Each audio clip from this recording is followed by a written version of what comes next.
साथियों नमस्कार। मैं Prateek Chaudhary advocate Chaudhary legal associate से आपका स्वागत वेलकम करता हूं।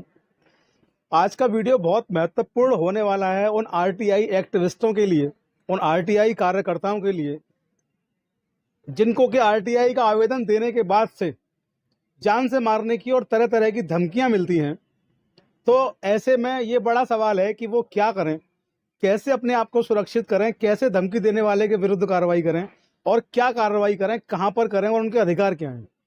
तो आज का वीडियो बहुत महत्वपूर्ण, बहुत इंपॉर्टेंट होने वाला है। आप लोग बने रहिए चौधरी लीगल एसोसिएट्स पर। और जो नए और जो पुराने व्यूवर्स हैं उनसे मैं रिक्वेस्ट कर दूं, जिन्होंने अब तक चैनल को सब्सक्राइब नहीं किया है वो तुरंत तत्काल रूप से चैनल को सब्सक्राइब कर लें। तो आइए देर ना करते हुए आज का जो वीडियो है उसको शुरू करते हैं। कई सारे मेरे जो सब्सक्राइबर हैं वो मुझे लगातार सवाल लिख रहे थे, पूछ रहे थे कि सर मैं एक आरटीआई कार्यकर्ता हूँ, आरटीआई एक्टिविस्ट हूँ, या लंबे समय से आरटीआई लिख रहा हूँ, और जब मैं आरटीआई लिखता हूँ या जब मैंने आरटीआई को लिखना शुरू किया तो मुझे संबंधित विभागों से जान से मारने की धमकियां, झूठे मुकदमों में फंसाने की धमकियां या और तरह तरह की धमकियां लगातार मिल रही हैं। मैं क्या कर सकता हूं, मेरे अधिकार क्या हैं, मैं कैसे इन धमकियों से बचूं, कहां पर मैं अपनी शिकायत को करूं, मेरे पास क्या राइट्स हैं। तो मैं आपको बता दूं, आरटीआई कार्यकर्ता जो होता है, आरटीआई एक्टिविस्ट जिसे बोलते हैं, वो समाज को जगाने का काम करते हैं। और समाज को जगाने वाले लोगों के लिए भारत सरकार ने कई वर्षों पूर्व एक कानून बनाया जिसका नाम है विशिल ब्लोअर एक्ट। यानी कि वे लोग जो भारत में लोगों को जगाने का काम करते हैं, लोगों के अधिकारों की लड़ाई को लड़ते हैं, वे सारे लोग विशिल ब्लोअर कहलाएंगे। और उनको कोई धमकी देगा या उनके प्राणों पर कभी कोई संकट आएगा तो वे लोग विशिल ब्लोअर एक्ट के तहत कार्रवाई कर पाएंगे। संबंधित जो लोग धमकी दे रहे हैं या झूठे मुकदमे में फंसाने की कोशिश कर रहे हैं उनके खिलाफ कार्रवाई कर पाएंगे और अपने प्राणों को सुरक्षित कर पाएंगे। तो अगर आपको कोई दे रहा है धमकी झूठे मुकदमे में फंसाने की या किसी भी तरीके से आपको जान से मारने की या कोई भी धमकी आरटीआई में आपको दे रहा है, तो आप सबसे पहले अपने नज़दीकी पुलिस थाने में जाएं। वहां पर संबंधित के विरुद्ध आप अपनी रिपोर्ट को दर्ज करवाएं। दूसरा ऑप्शन, आप पुलिस हेल्पलाइन नंबर जो होते हैं 112 नंबर, वहां अपनी शिकायत को 112 नंबर कॉल करके अपनी शिकायत को दर्ज करवा सकते हैं। आप मुख्यमंत्री या प्रधानमंत्री पोर्टल पर अपनी शिकायत को दर्ज करवाएं कि संबंधित व्यक्ति जान से मारने की धमकी दे रहा है। आप चाहें तो न्यायालय भी जा सकते हैं।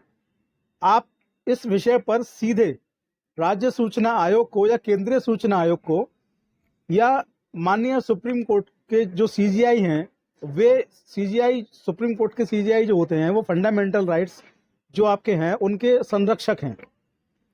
आपका आरटीआई जो एक्ट है वो सेक्शन 21 से निकलता है, राइट टू लाइफ और आर्टिकल 21 से निकलता है।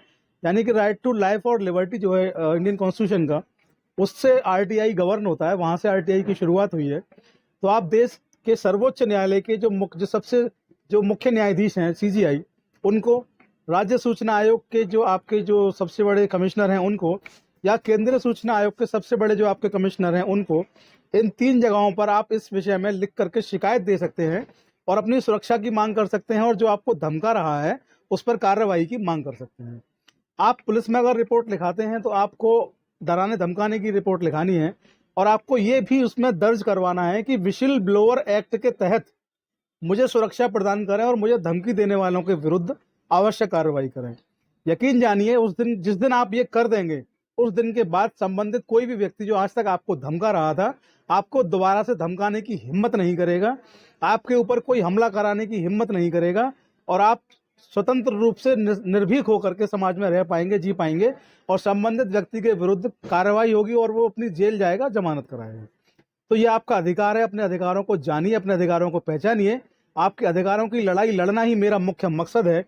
मैं हर उस आदमी की लड़ाई लड़ने को तैयार हूं और लड़ भी रहा हूं जो समाज का पिछड़ा और गरीब और वंचित तबका है।